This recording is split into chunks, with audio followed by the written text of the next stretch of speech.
जय सिया राम। हिंदू धर्म विद्या में आप सभी का स्वागत है। Please like, share and subscribe. Ramayana का एक छोटा सा वृतांत। एक समय की बात है, माता कौशल्या जी को सोते में अपने महल की छत पर किसी के चलने की आहट सुनाई दी। नींद खुल गई और पूछा, कौन है? मालूम पड़ा श्रुतकीर्ति जी, सबसे छोटी बहू शत्रुघ्न जी की पत्नी हैं। माता कौशल्या जी ने उन्हें नीचे बुलाया। श्रुतकीर्ति जी आई, चरणों में प्रणाम कर खड़ी रह गई। माता कौशल्या जी ने पूछा, श्रुति, इतनी रात को अकेली छत पर क्या कर रही हो? बेटी, क्या नींद नहीं आ रही? शत्रुघ्न कहाँ हैं? श्रुतकीर्ति की आंखें भर आईं। माँ की छाती से चिपटी, गोद में सिमट गई और बोली, माँ, उन्हें तो देखे हुए 13 वर्ष हो गए। ये सुनकर कौशल्या जी का हृदय कांपकर झटपटा गया। तुरंत आवाज़ लगाई, सेवक दौड़ आए। आधी रात ही पालकी तैयार हुई। आज शत्रुघ्न जी की खोज होगी। माँ चली। आपको मालूम है शत्रुघ्न जी कहाँ मिलेंगे? अयोध्या जी के जिस दरवाजे के बाहर भरत जी नंदीग्राम में तपस्वी होकर रहते हैं, उसी दरवाजे के भीतर एक पत्थर की शिला है। उसी शिला पर अपनी बाँह का तकिया बनाकर लेटे मिले। माँ सिरहाने बैठ गई। बालों में हाथ फिराया तो शत्रुघ्न जी ने आंखें खोली। माँ। शत्रुघ्न उठे और चरणों में गिरे। माँ, आपने क्यों कष्ट किया? मुझे बुलवा लिया होता। माँ ने कहा, शत्रुघ्न यहाँ क्यों? शत्रुघ्न जी की रुलाई फूट पड़ी।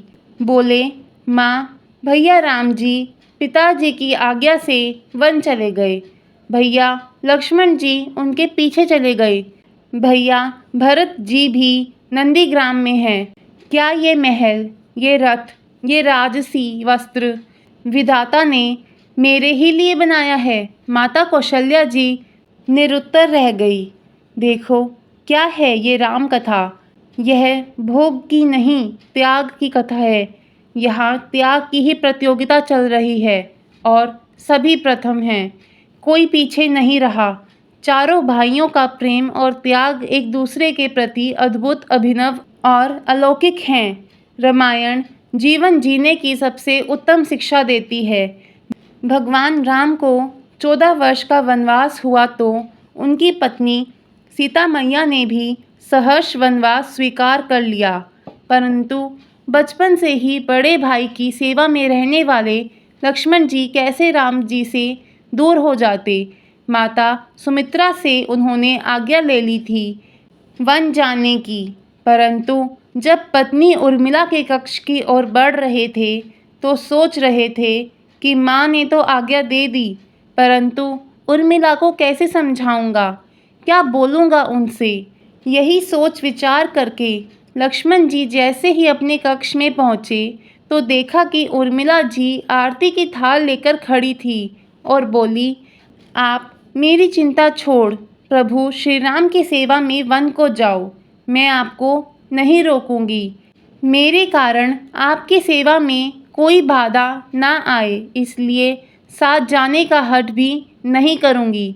लक्ष्मण जी को कहने में संकोच हो रहा था, परंतु उनके कुछ कहने से पहले ही उर्मिला जी ने उन्हें संकोच से बाहर निकाल दिया।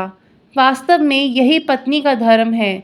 पति संकोच में पड़े उससे पहले ही पत्नी उनके मन की बात जानकर उन्हें संकोच से बाहर कर दे। लक्ष्मण जी चले गए, परंतु 14 वर्ष तक उर्मिला ने एक तपस्विनी की भांति कठोर तप किया।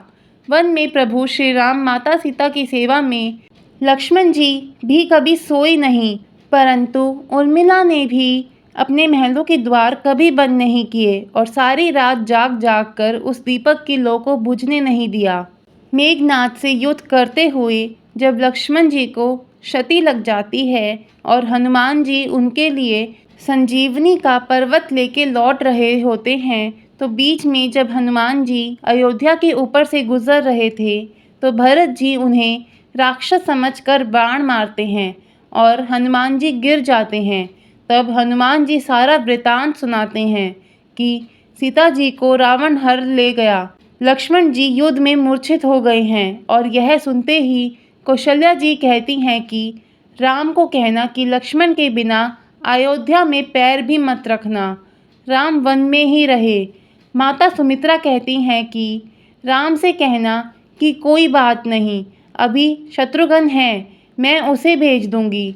मेरे दोनों पुत्र राम सेवा के लिए ही तो जन्मे हैं। माताओं का प्रेम देखकर हनुमान जी की आंखों में से अश्रुधारा बह रही थी, परंतु जब उन्होंने उर्मिला जी को देखा तो सोचने लगे कि यह क्यों एकदम शांत और प्रसन्न खड़ी हैं। क्या इन्हें अपने पति के प्राणों की कोई चिंता नहीं है?